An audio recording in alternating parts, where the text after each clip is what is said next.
maka saya memenuhi tugas aksi nyata modul 1.4 dengan tema budaya positif yang dibawakan oleh saya Siti Rohimah, CGP Angkatan 10 Kabupaten Magelang. Bapak Ibu, ketika kita mendengar istilah budaya positif, kira-kira apa yang ada di dalam benak Bapak Ibu? Mungkin ada yang sudah bisa membantu menjawab, monggo. Umumi bisa?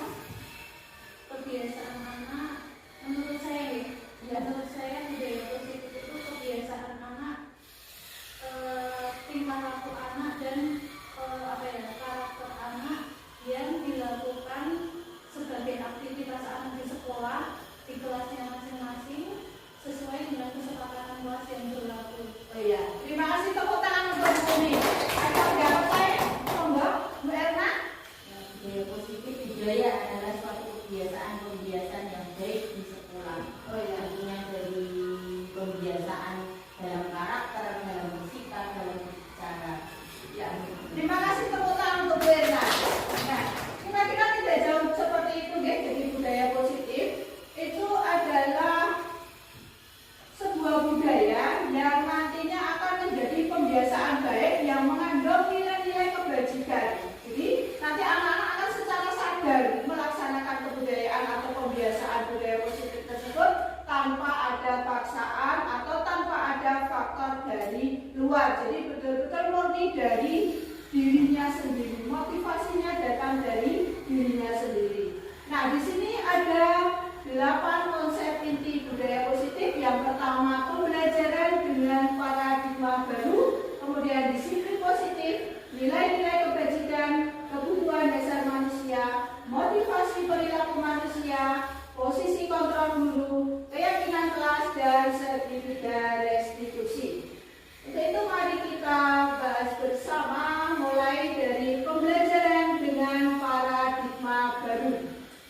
Pembelajaran dengan paradigma baru merupakan pembelajaran yang dirancang berdasarkan prinsip pembelajaran berdiferensiasi sehingga para murid belajar sesuai dengan kebutuhannya berdasarkan tahap perkembangan sesuai teori psikologi modern untuk mewujudkan profil pelajar Pancasila. Di sini profil pelajar Pancasila yang setiap hari kita lafalkan di halaman saat apel pagi, yaitu ada 6. Yang pertama, beriman, bertakwa kepada Tuhan Yang Maha Esa dan berakhlak mulia. Kemudian yang kedua, berkebinekaan global, bergotong royong, kreatif, berdaya kritis, dan mandiri. Itu jadi dengan adanya pembelajaran yang berdiferensiasi di sini tidak berpusat pada guru. Jadi pembelajarannya sudah berpusat pada murid. Selanjutnya ada beberapa miskonsepsi tentang teori kontrol seorang guru. Jadi di sini yang pertama ada ilusi guru mengontrol murid. Yang selama ini kita lakukan, kita itu selalu mengontrol anak-anak, seolah-olah anak itu kita yang mengendalikan. Padahal di dalam teori saat ini itu tidak terjadi lagi. Kemudian ilusi yang kedua adalah ilusi bahwa semua penguatan positif efektif dan bermanfaat. Menurut teori saat ini adalah tidak sesuai dengan teori. Jadi semua penguatan positif itu belum tentu akan bermanfaat. Karena contohnya misalnya terlalu berlebihan kita memberikan penguatan positif, anak-anak itu malah justru akan membanggakan diri. Ketika tidak diberi penguatan maka tidak ada motivasi dalam dirinya. Kemudian ilustrasi bahwa kritik dan membuat rasa bersalah mampu menguatkan karakter. Nah, ini Bapak Ibu yang sering terjadi, ya. Kita seorang guru seringnya menjadi seorang penghukum, bukan memberi solusi. Jadi menurut teori kontrol ini kita belum bisa dikatakan sebagai guru yang berpihak pada murid. Kemudian yang keempat, ilusi bahwa orang dewasa berhak memaksa. Jadi kita merasa dewasa, jadi kita merasa berkuasa atas murid-murid kita. Padahal secara teori kontrol itu tidak dibenarkan. merubah paradigma stimulus respon ke pendekatan teori kontrol. Ada perbedaan daripada stimulus kontrol respon tentang dunia dan teori kontrol tentang dunia. Di dalam stimulus respon, realitas atau kebutuhan kita itu dianggap sama. Jadi semua murid-murid dianggap sama. Padahal di dalam teori kontrol tentang dunia bahwa kebutuhan kita itu berbeda. Kemudian yang kedua, semua orang melihat hal-hal yang sama. Padahal di teori kontrol yang sebenarnya terjadi adalah setiap orang memiliki gambaran yang berbeda. Kemudian yang ketiga, di stimulus respon kita mencoba mengubah orang agar berpandangan sama dengan kita.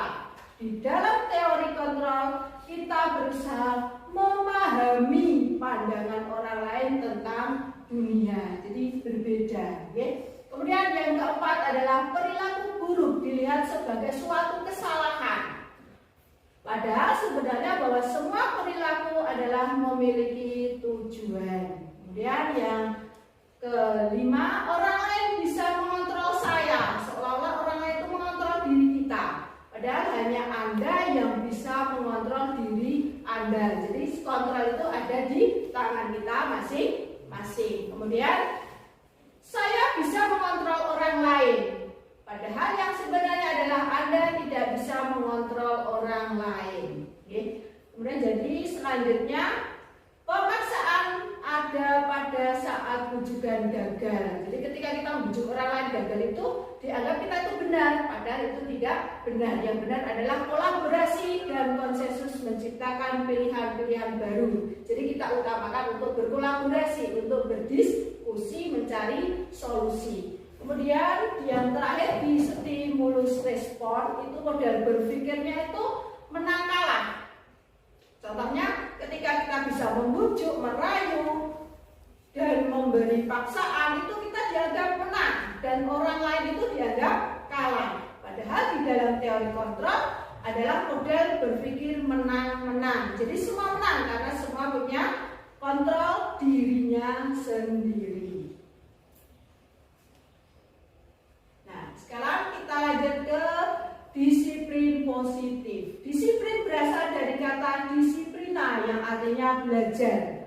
Disiplin mengacu pada disiplin diri yang memiliki tanggung jawab terhadap apa yang dilakukannya berdasarkan nilai-nilai yang diyakini.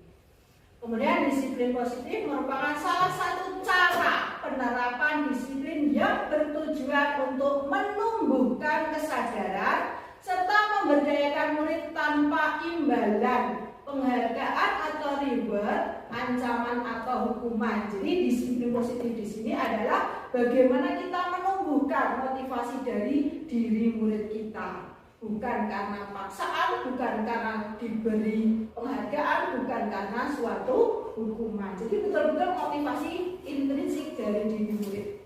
Nah, sebagai pendidik, tujuan kita adalah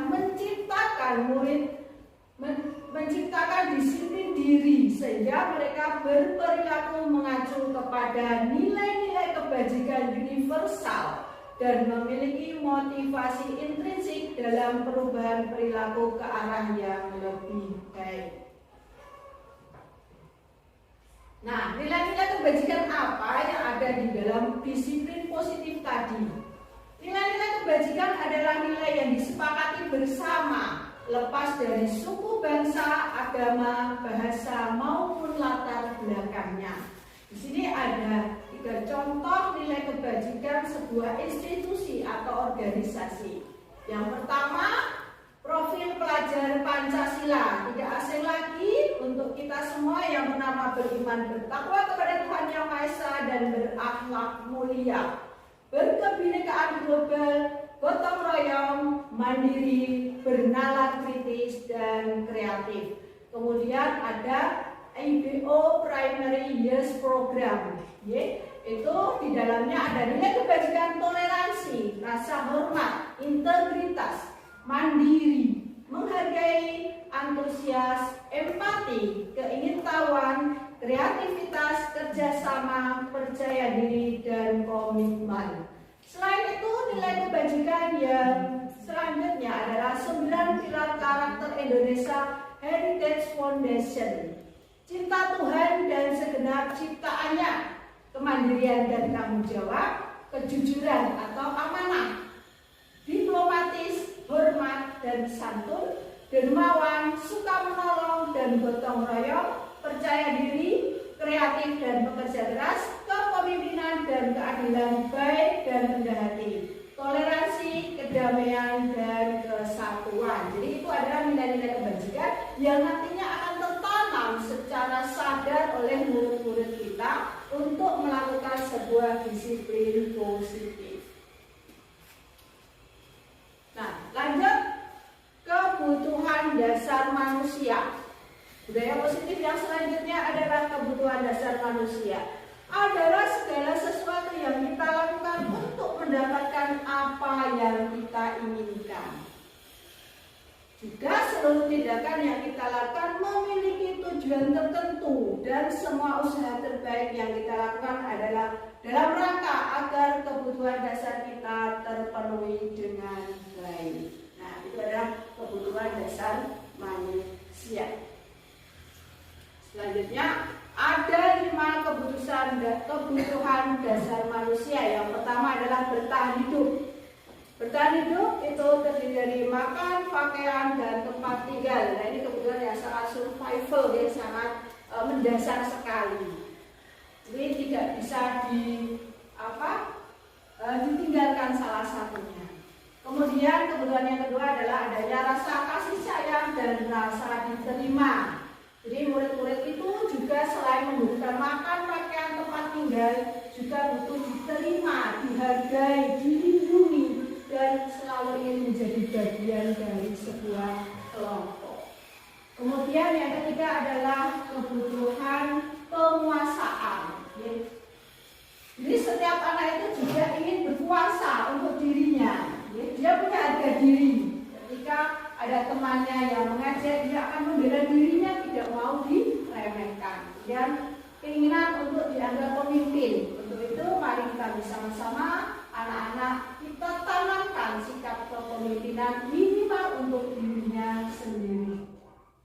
Dasar kebutuhan manusia yang keempat adalah kebebasan. Jadi setiap orang itu memiliki kemandirian, kemudian juga ingin selalu mencoba hal baru dan bisa mampu mengendalikan dirinya. Jadi kita punya kebebasan untuk hal ini. Selanjutnya yang kelima adalah kesenangan. Jadi kesenangan ini adalah sebuah kebutuhan dasar manusia. Contohnya bermain, humor, tertawa, antusiasme itu adalah sebuah kebutuhan manusia yang sangat mendasar. Jadi penting bagi kita untuk selalu bercanda, piknik. Nah, itu salah satunya adalah merupakan dasar kebutuhan manusia. Sampai di sini ada yang mau ditanyakan Bapak Ibu? Cukup? Ya, saya lanjutkan untuk manusia. Manusia itu ketika berperilaku itu punya 3 motivasi. Yang pertama, untuk menghindari ketidaknyamanan atau hukuman. Jadi anak-anak ketika melakukan sesuatu itu kadang hanya nanti aku dihukum, kurang nyaman juga ibu guru gitu kan. Jadi itu merupakan motivasi seseorang melakukan sebuah tindakan. Kemudian yang kedua adalah untuk mendapatkan imbalan atau penghargaan orang lain. Jadi aku tak seperti ini, tak berangkat pagi, nanti biar mendapatkan penghargaan dari guru. Nah, motivasi-motivasi itu merupakan motivasi ekstrinsik, di mana bukan karena kesadaran dari dirinya, tapi karena faktor dari luar. Kemudian yang ketiga adalah untuk menjadi orang yang mereka inginkan dan menghargai diri sendiri dengan nilai-nilai yang mereka percaya. Nah, inilah Bapak Ibu adalah sebuah motivasi intrinsik yang patut kita tumbuhkan kepada murid-murid. Gagal nih. Jika konsep disiplinnya itu adalah sebuah hukuman dan penghargaan.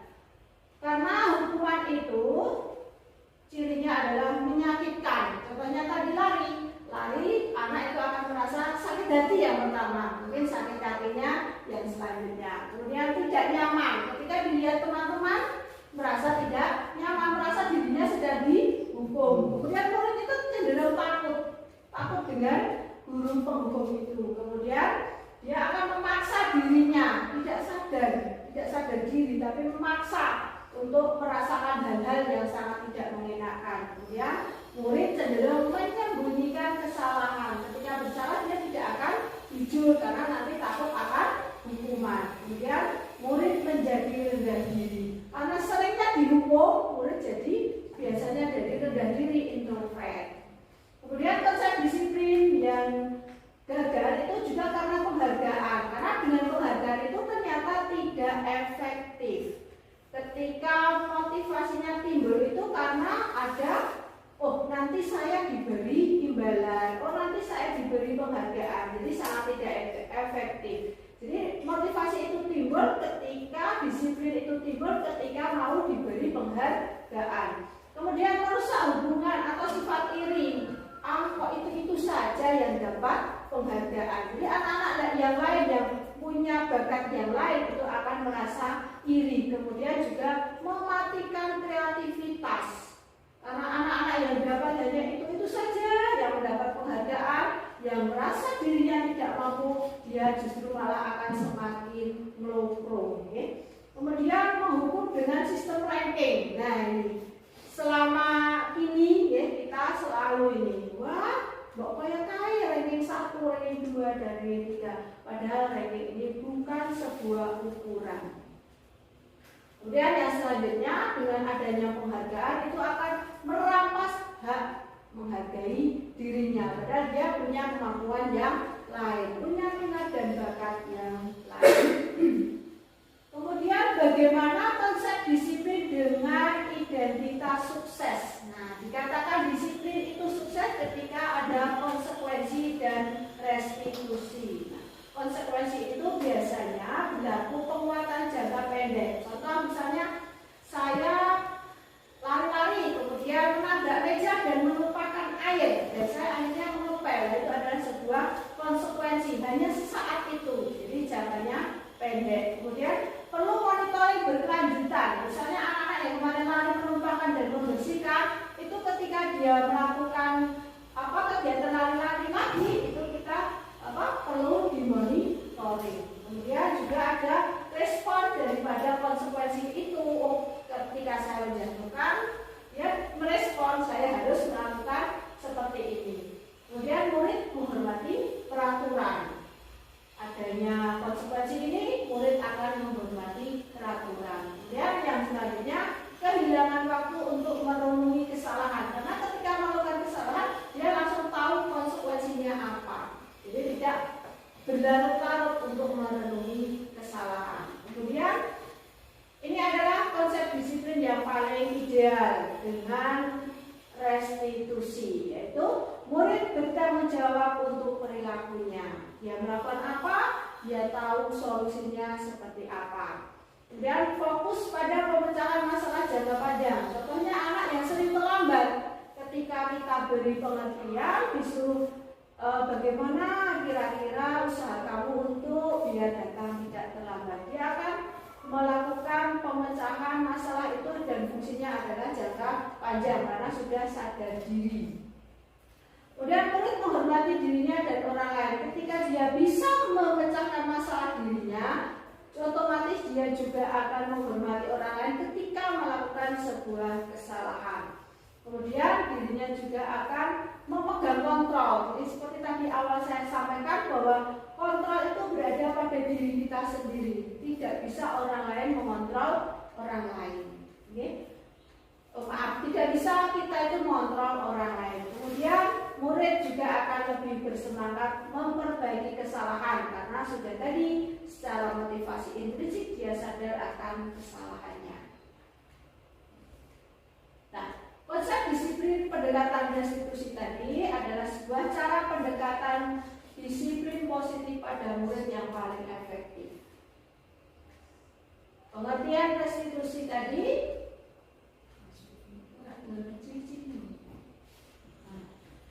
restitusi tadi mempunyai ciri-ciri yang pertama bukan untuk menebus kesalahan namun untuk belajar dari kesalahan. Yang kedua memperbaiki hubungan.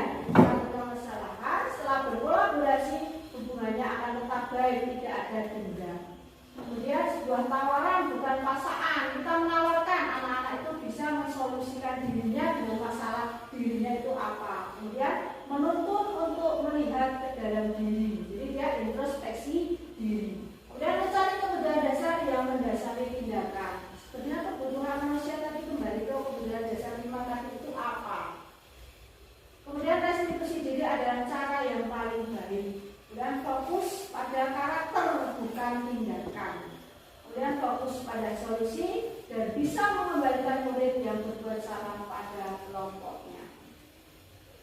Nah, di sini ada perbedaan antara hukuman, konsekuensi, dan diskusi. Di sini ada sebuah kasus. Siswa sering tidak mengerjakan PR. Nah, ketika kita itu menerapkan hukuman, contohnya begini. Guru menghukum murid tersebut hormat bendera selama 10 menit. Nah, di sini mengapa kategori seperti ini termasuk hukuman? Ada yang bisa menjawab? Kira-kira anak, oh kalau di seperti ini kan itu termasuk guru itu menghukum sebagai penghukum. Karena apa Bapak Ibu? Anak malu. Anak malu, oke. Selain itu anak kira-kira sakit nggak dirinya?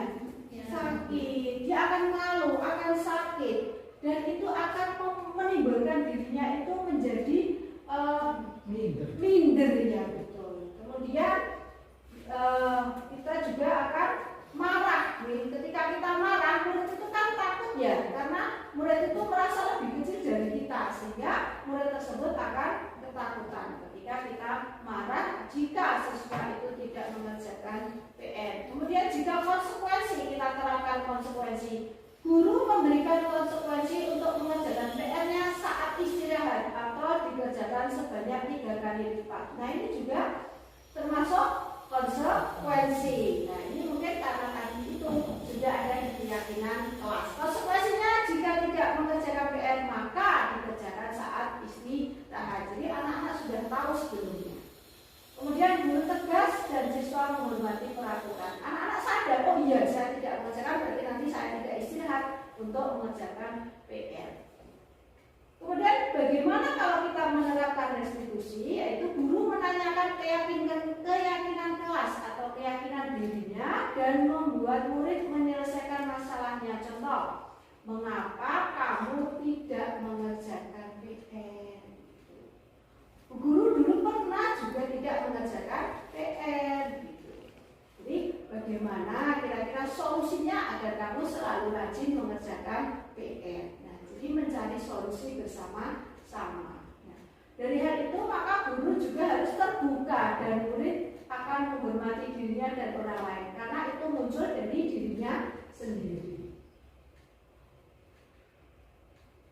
Selanjutnya tadi 5 posisi kontrol guru. Yang pertama sebagai penghukum, pembuat rasa bersalah, sebagai teman, sebagai pemantau, dan sebagai manajer. Ini adalah yang paling ideal.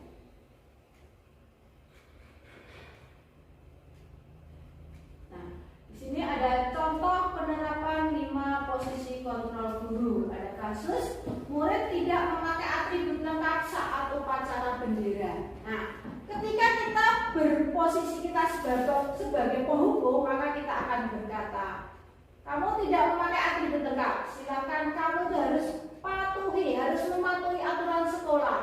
Sudah, sekarang karena kamu tidak memakai atribut lengkap, berdiri di depan barisan. Ini kita sebagai Kemudian jika kita sebagai pembuat rasa bersalah, contohnya seperti ini. Berapa kali guru harus memberitahu kamu kok setiap sering tidak memakai atribut, misalnya seperti itu.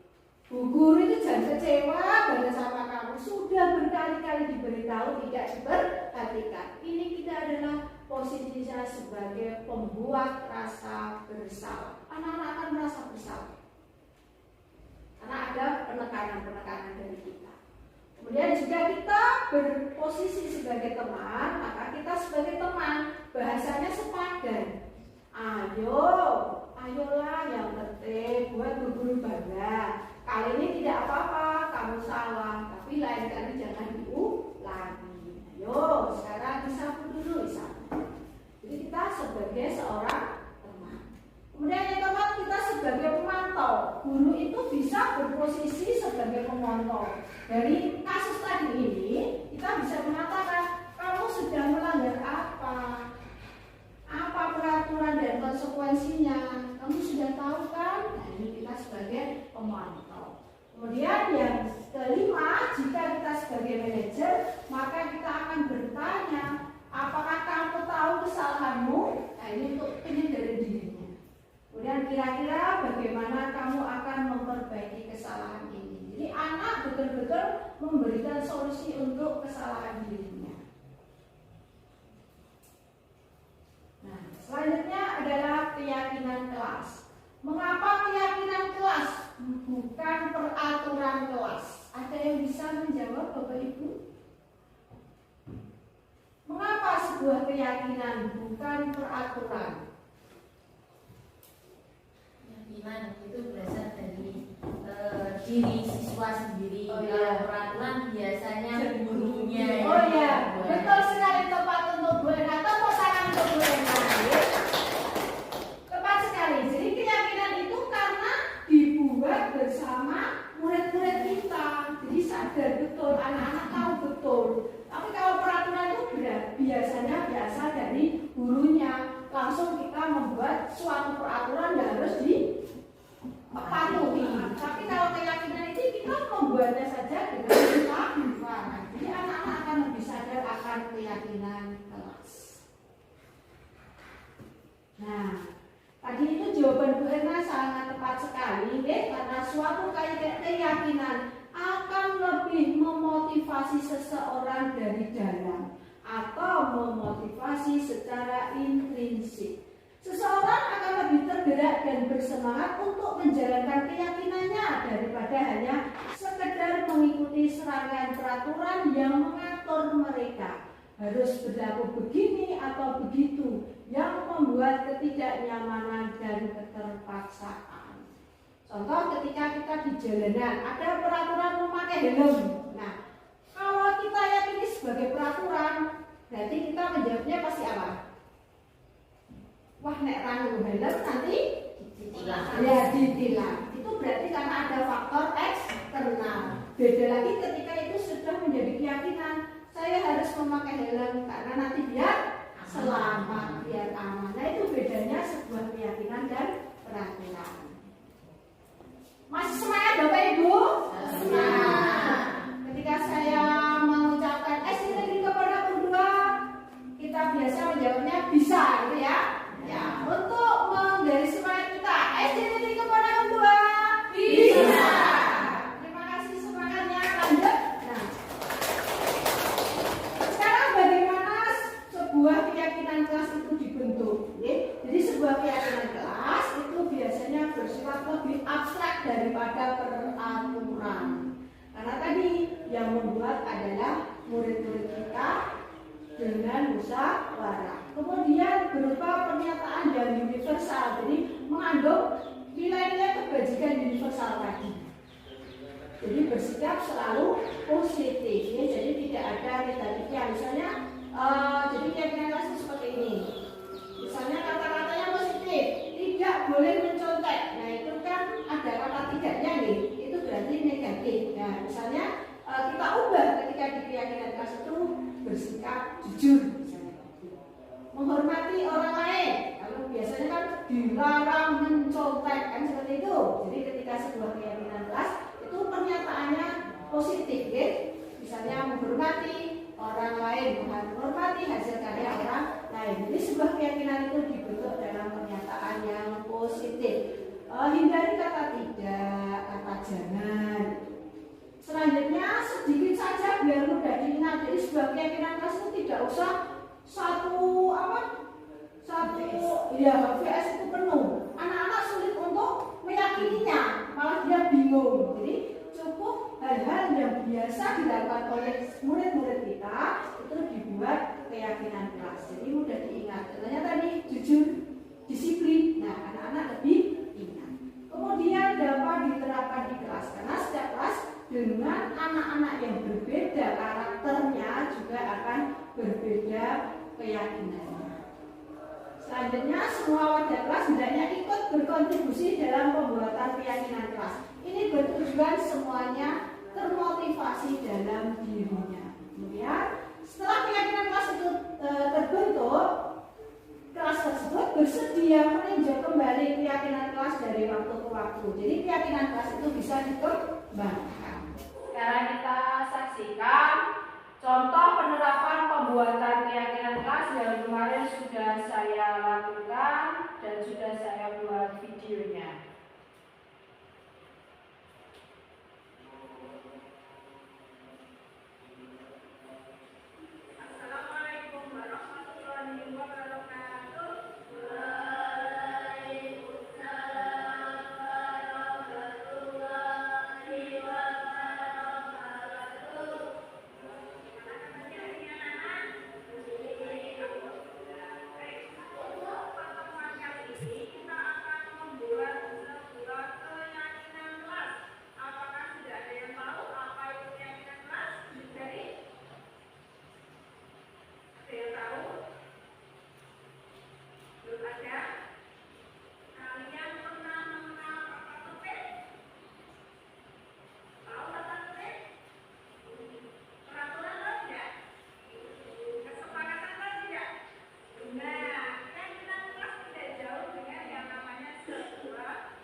ini sendiri ini ya itu namanya jadi keyakinan kelas. Jadi betul-betul dibuat tidak ada paksaan dari orang lain.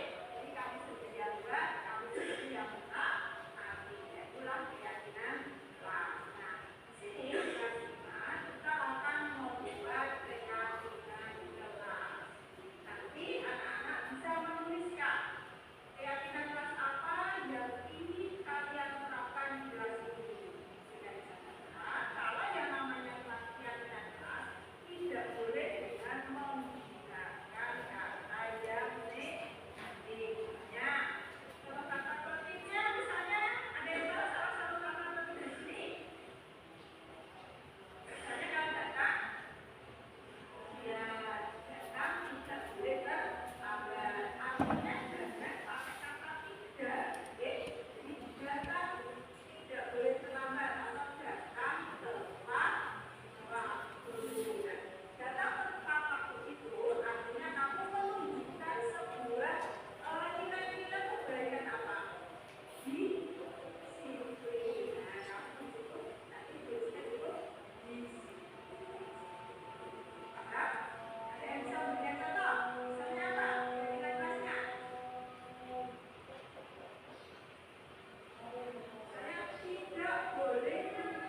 seperti itu Bapak Ibu untuk proses penerapan keyakinan kelas yang kemarin sudah saya lakukan. Sekarang bagaimana respon murid terhadap keyakinan kelas?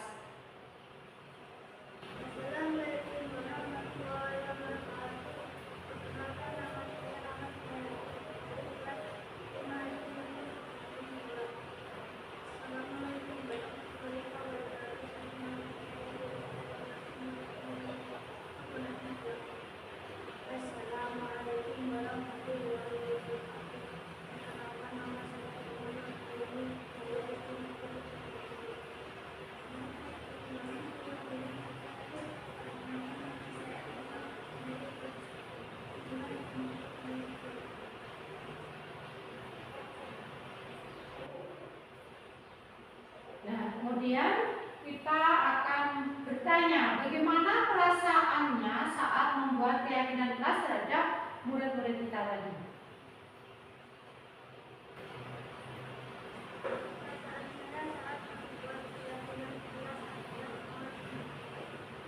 Ya, Mas Haki mengucapkan senang.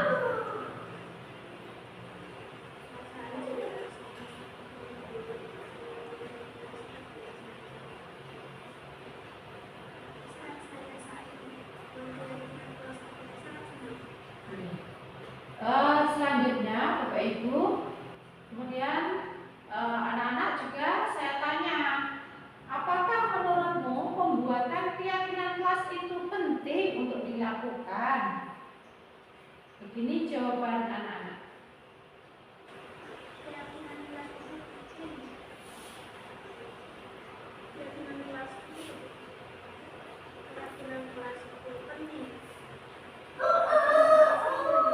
Ya, mereka semuanya mengatakan bahwa keyakinan kelas itu penting.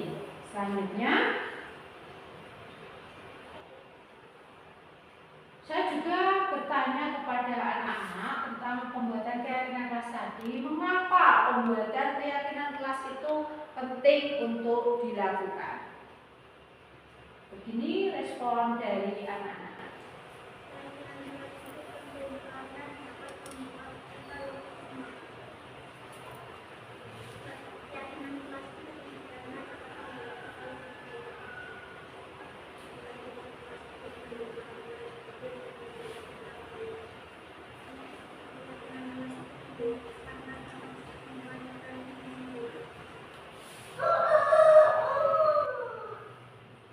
Nah, seperti itu Bapak Ibu, salah satu contoh penerapan keyakinan kelas. Selanjutnya kita kembali ke segitiga restitusi, adalah sebuah budaya positif yang sangat ideal untuk kita terapkan di sekolah. Segitiga restitusi adalah sebuah proses penciptaan kondisi bagi peserta didik untuk memperbaiki kesalahan mereka, sehingga mereka bisa kembali pada kelompok mereka dengan karakter yang lebih kuat. Nah, ini menurut dosen dalam bukunya tahun 2004. Nah, tahapan segitiga restitusi itu ada 3, yaitu menstabilkan identitas, validasi tindakan yang salah, dan menanyakan keyakinan. Nah, di sini ada gambar segitiga restitusi. Lagi menstabilkan identitas, kemudian validasi tindakan yang salah, dan menanyakan keyakinan.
validasi tindakan salah tadi dengan mengatakan kamu pasti punya alasan mengapa melakukan hal itu.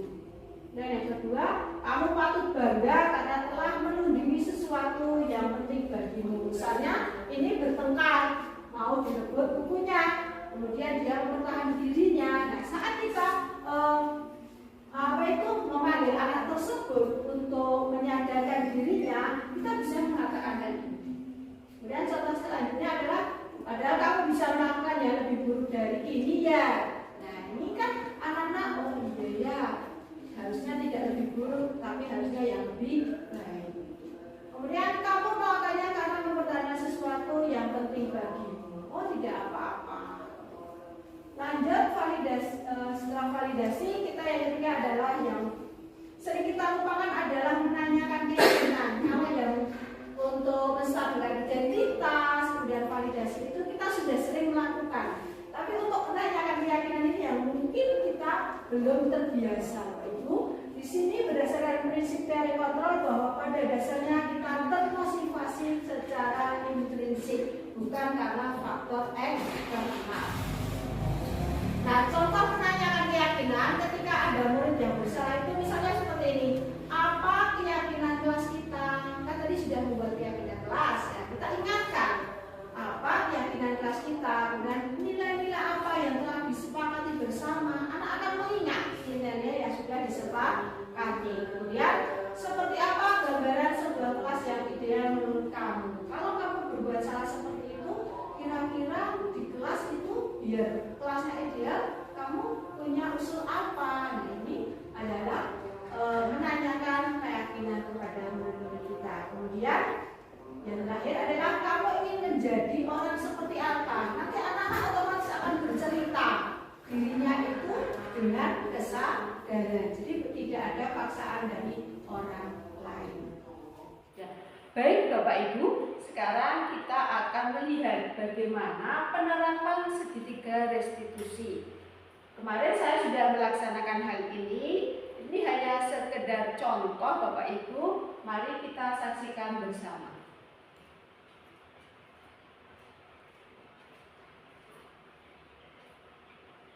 Ya. Jadi di dalam segitiga restitusi ini kita lihat dulu permasalahan dari murid kita itu apa. Oke? Di sini saya ada dua kasus. Kasus yang pertama yaitu Iva adalah murid yang pandai di kelasnya. Dia selalu marah dan emosi saat tugasnya dicontek oleh teman sekelasnya. Sebagai guru harus menyelesaikan masalah tersebut dengan menggunakan tahapan segitiga restitusi. Nah, berikut adalah videonya. Tahu tidak mengapa Mbak Iva saya panggil ke sini? Oh, di sini mau tanya, tadi Bu Rolimah itu kok mendapat laporan dari Bu Ani saat yang anak, katanya Mbak Iva tadi marah-marah berdiri di kelas. Oh, begitu ya. Kenapa marah-marah Mbak Iva? Bisa ceritakan dulu?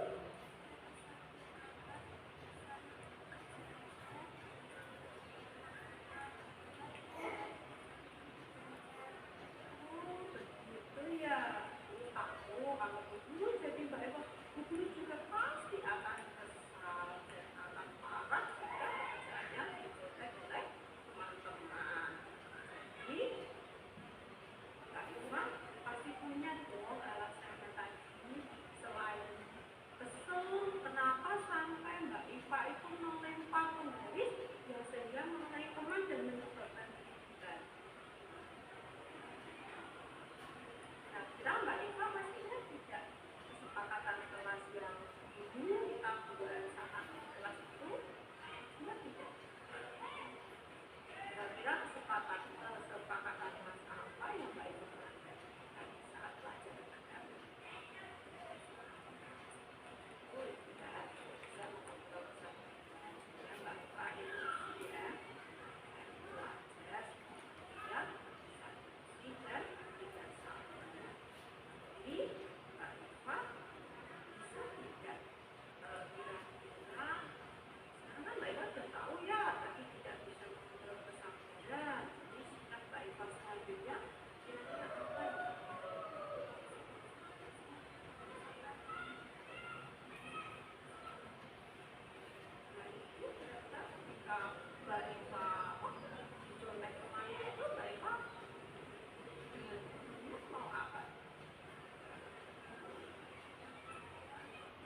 Bapak Ibu untuk kasus 1 nih.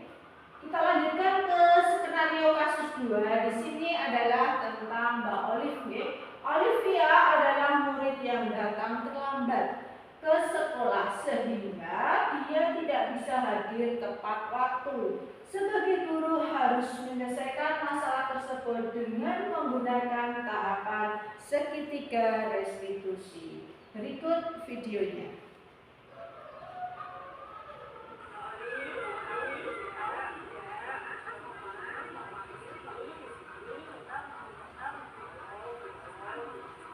Ya, pertama kita menstabilkan identitas.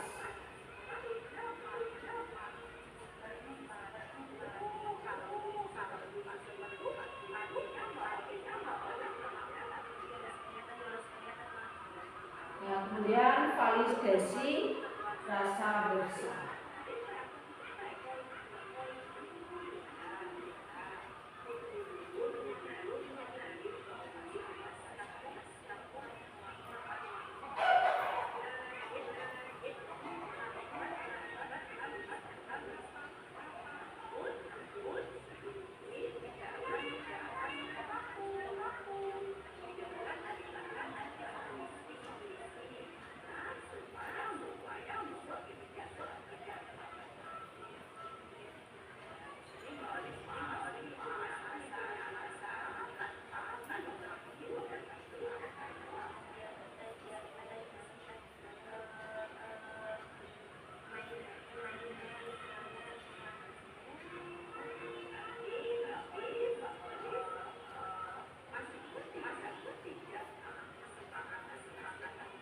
Nah, yang ketiga tahapannya adalah menanyakan keyakinan.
Nah, kira-kira itu seperti itu nih Bapak Ibu, contoh penerapan segitiga restitusi dengan 3 tahapan. Yang pertama adalah menstabilkan identitas, kemudian dilanjut yang kedua memvalidasi rasa bersalah, yang ketiga tahapan yang paling penting yaitu menanyakan keyakinan kelas. Sekarang bagaimana testimoni dari 2 murid contoh tersebut tentang penerapan segitiga restitusi.